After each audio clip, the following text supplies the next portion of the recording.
부동산 그 양도소득세 개정 세법에 대한 얘기를 좀 드리고자 합니다. 자, 지금 현재 우리나라에서 뭐 온 나라가 시끄러울 정도로 이 부동산에 관해서 하여튼 온갖 정책들이 막 나오고 있는데 참 이 나라의 뭐 이 운명이 뭐 왔다 갔다 그럴 정도로 상당히 심각한 그런 문제거든요. 그래서 제가 이 자료를 여러 가지 이래 뭐 유튜브도 보고 자료를 이래 보면서 참 느끼는 게 많더라고요. 아, 이 정말 이 정책을 잘해야 되는데 상당히 참 문제가 많구나. 막 이거를 좀 이해를 할 수 있겠더라고요. 자, 그래서 이 양도소득세가 가장 핵심이고요. 그 다음에 또 종합부동산세.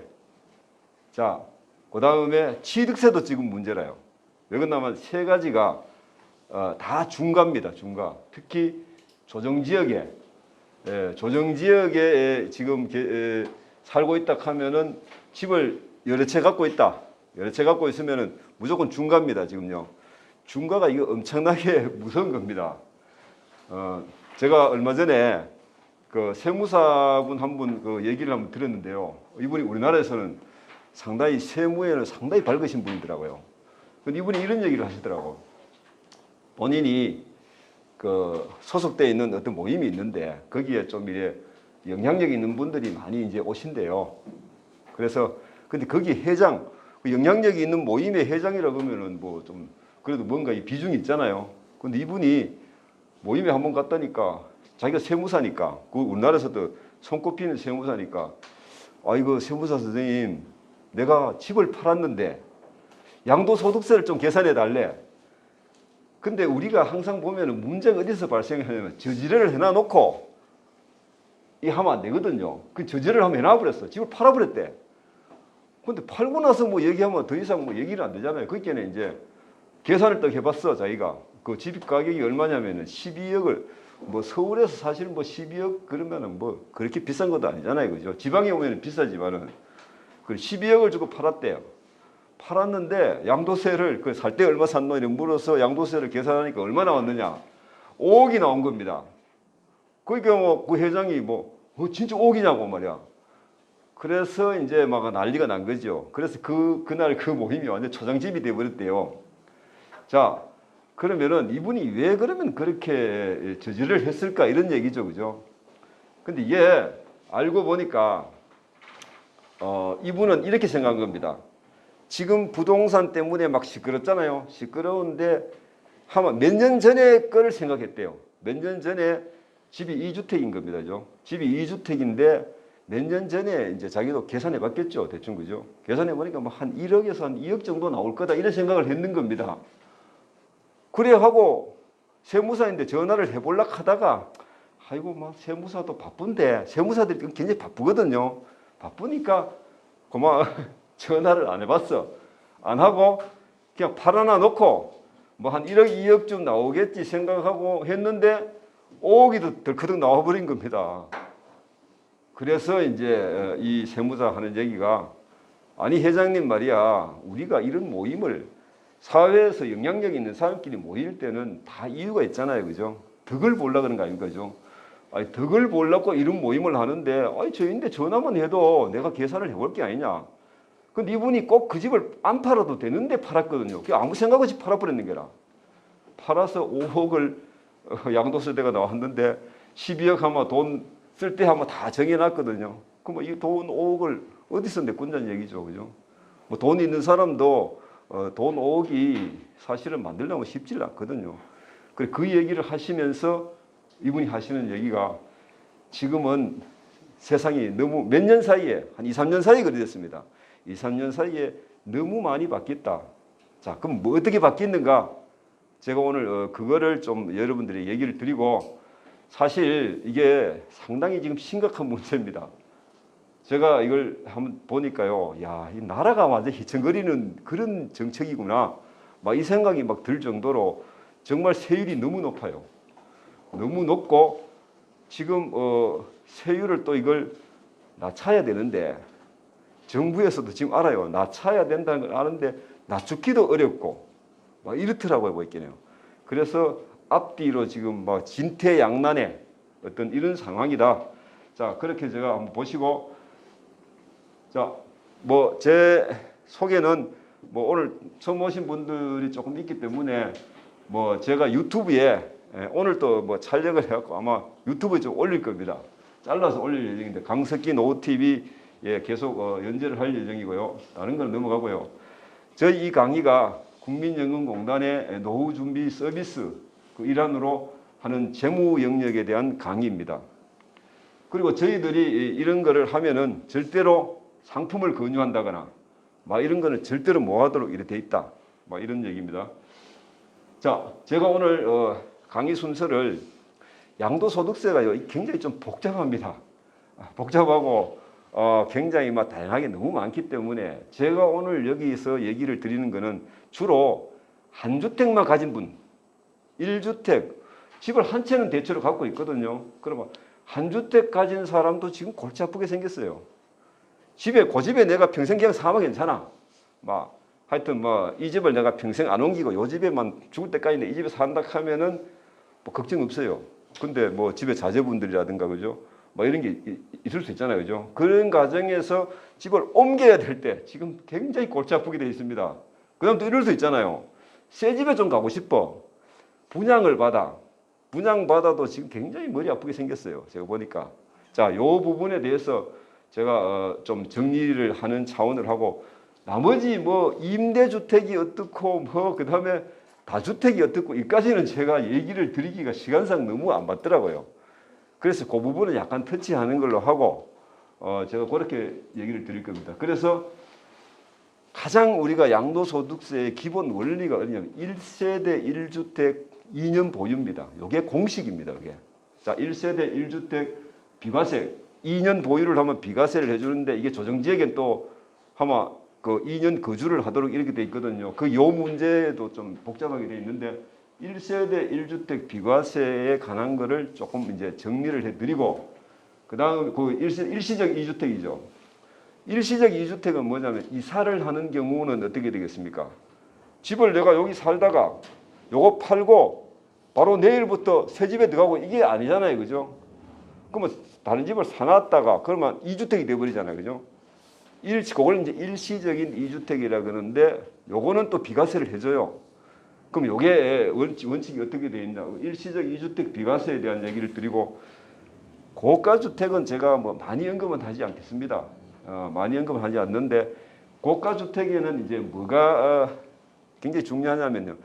장특공이라 그래갖고 장기보유 특별공제 그런 게 있어요. 왜 그러냐면은 고가주택을 지금 9억 넘는 주택을 고가주택이라고 했거든요. 공시지가가 아닙니다. 거래가격 9억이 넘으면은 이걸 고가주택이라고 합니다. 근데 지금 이걸 이제 올리려고 그래요. 12억으로 올리려고 그래요. 12억으로 올리려고 그러는데 고가주택은 왜 그러냐면 한 주택밖에 없어 내가 집이 한 주택밖에 없는데 9억이 넘는 부분에 대해서는 이제 세금을 매긴다 이런 얘기입니다. 9억이 넘는 부분에. 근데 이제 오래도록 집을 갖고 있으면 어떻게 되겠어요? 장기 보유 특별 공제라고 이걸 해줘요. 근데 이제 정부에서는 이거를 10년만 갖고 있으면 80% 공제를 해주기 때문에 집이 고가를 갖고 있더라도 오래도록 내가 그 집을 보유를 하고 있으면은 세금이 거의 없어요. 80% 공제를 해줘버리니까. 근데 이제 정부에서 가만 보니까 이 고가주택이 거의다가 이제 좀 돈이 있는 사람이 갖고 있단 말입니다. 그 돈이 있는 사람이 세금이 너무 공제가 되니까 지금 현 정부의 취지에 안 맞다 이런 얘기입니다. 그죠? 그래서 이 장특공, 장기보유 특별공제를 세금을 팍팍팍 감면해 주는 걸 막 축소시키는 겁니다. 지금. 요게 그게 왜 부자들은 세금 많이 내야 되지 않느냐 이런 취지거든요. 이게. 자, 그래서 여기 장기보유 특별공제는 고가주택을 갖고 있는 사람인데 굉장히 유리한 제도였는데 이걸 축소시킨다 이런 얘기입니다. 자, 그 다음에 종부세하고 취득세는 전에는 뭐 그렇게 문제가 안 됐는데 지금은 이제 종부세와 특히 취득세가요. 집을 사는데 세금을 너무 많이 매겨보는 겁니다. 지금 최고 세금이 12%입니다. 지금. 그러면 예를 들어 여러분들께서 집을 조사님 뭐 좀 괜찮은 집 같으면은 뭐 10억 일 한다 칩시다. 그죠? 10억 하면은 보통 3% 취득세를 내거든요. 3%면 얼마입니까? 3천만 원입니다. 3천만 원인데 내가 집을 한 채 갖고 있는데 또 산다. 그러면 얼마 8% 세금을 매깁니다. 그러면 8천만 원을 취득세를 내야 된다 이 말이거든요. 자, 그런데 내가 집을 2채 갖고 있는데 3채를 사. 3채를 사는 사람은 12%를 내야 돼요. 자, 12% 내버리면 1억 2천을 취득세를 내야 된다 이 말입니다. 이게. 그러니까 이 취득세 때문에 취득세를 왜 이렇게 높여놨겠습니까? 다른 거 이유 없습니다.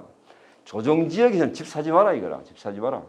집을 한 채만 갖고 있으면 되지 왜 2채를 갖고 있으려고 그러냐 이 얘기입니다. 그죠? 여기에 취득세 높이고 종부세 하고 다 이게 거기 의미가 다 있더라고요. 왜 하지 마라 이거 하지 마라 근데 왜 하느냐 뭐 이런 이제 의미가 있더라고요. 자, 부동산 정책이 막 이렇게 많이 이제 몇 년 사이 이렇게 많이 변했어요.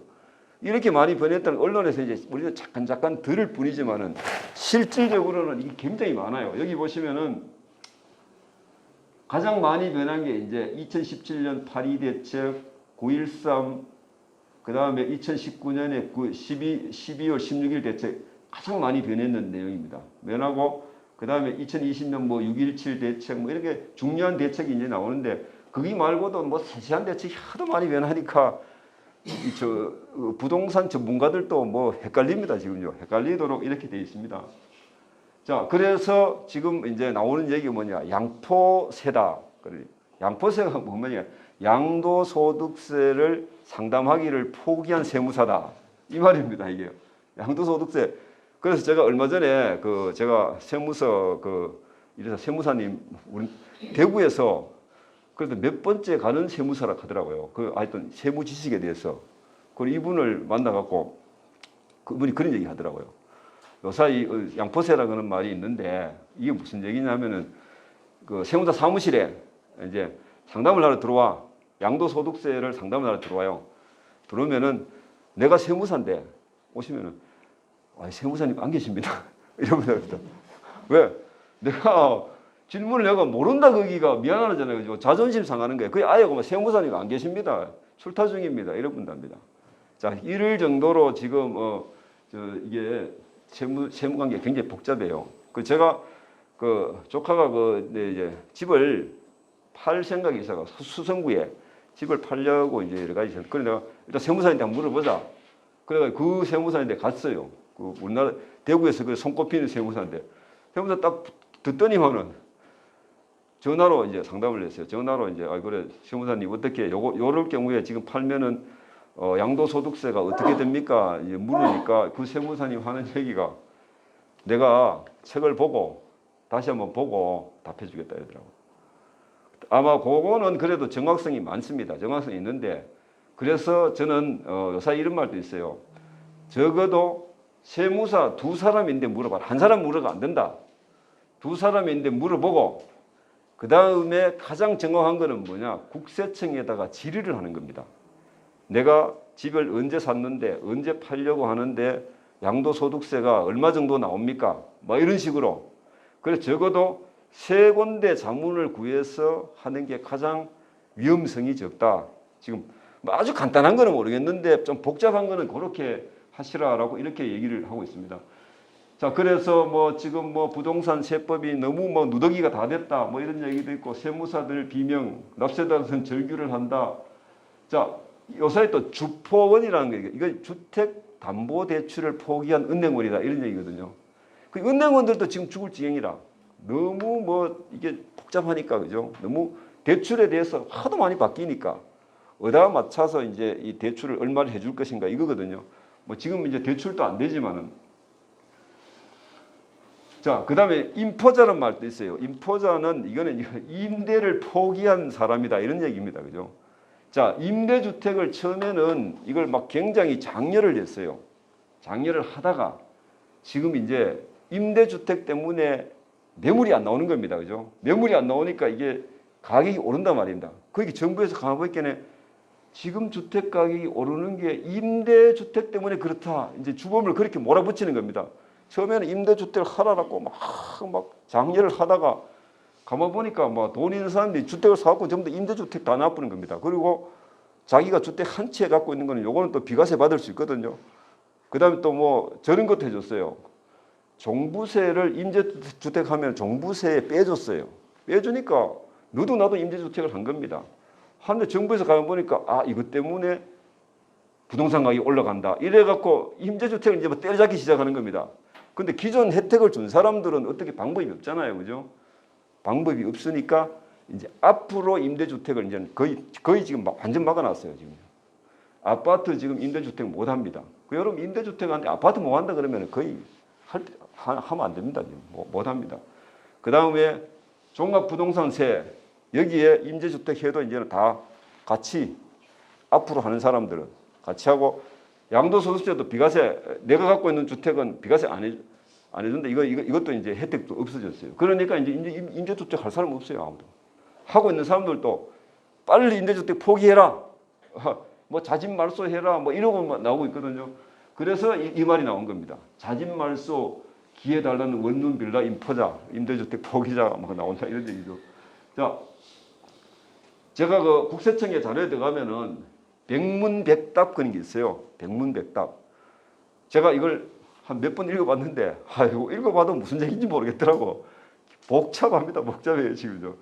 겨우 뭐 알듯 말듯 이래요. 근데 제가 이걸 읽어보면서 아이고 정말 일반인들은 정말 힘드시겠다.